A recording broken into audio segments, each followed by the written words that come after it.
Le souverain du Turkestan écoutait un soir un derviche lui conter des histoires, lorsqu'il s'avisa de le questionner sur Khidr. Khidr, dit le derviche, se manifeste en réponse aux besoins. Saisis le pan de son manteau quand il apparaîtra et tu connaîtras toutes choses. Cela peut-il arriver à quiconque demanda le souverain. À quiconque en est capable, répondit le derviche. Qui pourrait en être plus capable que moi, pensa le souverain. Il fit proclamer par ses héros « Celui qui me présentera Khidr, l'invisible, le grand protecteur des hommes, je le comblerai de richesses. » Quand il entendit cela, le vieux Bakhtiar eut une idée. « J'ai un plan, dit-il à sa femme. Bientôt nous serons riches. Il me faudra mourir peu après, mais ça n'a pas d'importance. Notre fortune assurera ton avenir. » Bakhtiar se rendit à la cour et dit au souverain « Donnez-moi 1000 pièces d'or et d'ici 40 jours, j'aurai trouvé Khidr. » « Si tu trouves Khidr, répondit le souverain, tu auras 10 fois 1000 pièces d'or. Sinon tu mourras. Je te ferai exécuter ici même. Cela servira d'avertissement à ceux qui pensent pouvoir se jouer des rois. » Bakhtiar accepta les conditions. Il revint chez lui et donna l'or à sa femme. Avec ça, lui dit-il, tu es tranquille pour le restant de ton existence. Les jours qui lui restaient à vivre, il les vécut dans le silence et la contemplation, se préparant pour l'autre vie. Le 40e jour, il se présenta devant le souverain. « Majesté, dit-il, votre avidité vous a conduit à penser que l'argent pourrait faire venir Khidr. Mais Khidr, ce que l'on rapporte, ne se manifeste pas en réponse à un don motivé par l'avidité. » Le souverain s'emporta. « Misérable, qui va le payer de ta vie? Qui es-tu pour jouer des aspirations d'un roi ?» Selon la légende, dit Bakhtiar,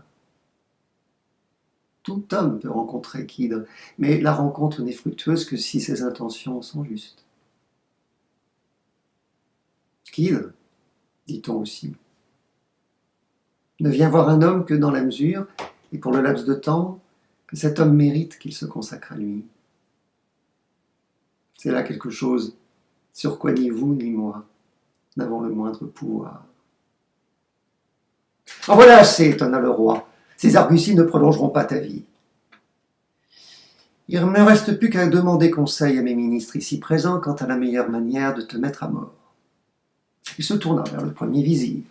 « Comment cet homme doit-il mourir ? » ?»«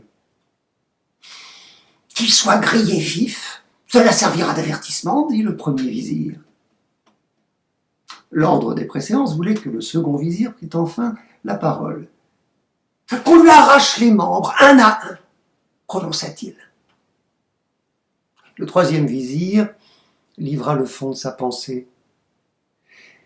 C'est parce que cet homme manque du nécessaire qu'il est obligé de tricher pour subvenir aux besoins de sa famille. Dès que le troisième vizir eut parlé, un vieux sage qui était entré dans la salle de conseil sans attirer l'attention, dit à haute voix « Chacun aimait la vie qui correspond à ses préjugés cachés, permanents. »« Que veux-tu dire ?» demanda le souverain.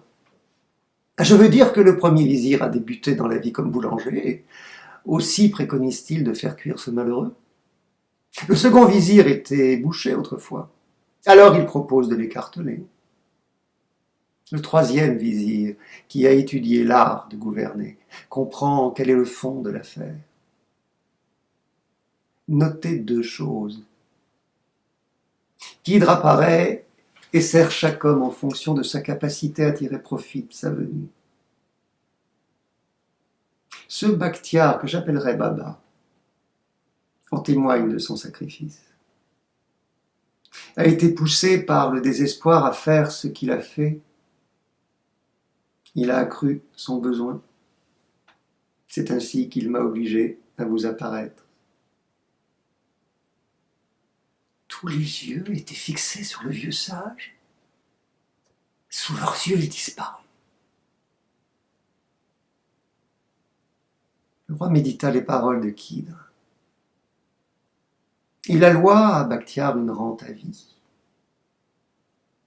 Les deux premiers vizirs furent destitués. Bakhtiar Baba et sa femme, reconnaissants, restituèrent les 1000 pièces d'or au trésor royal.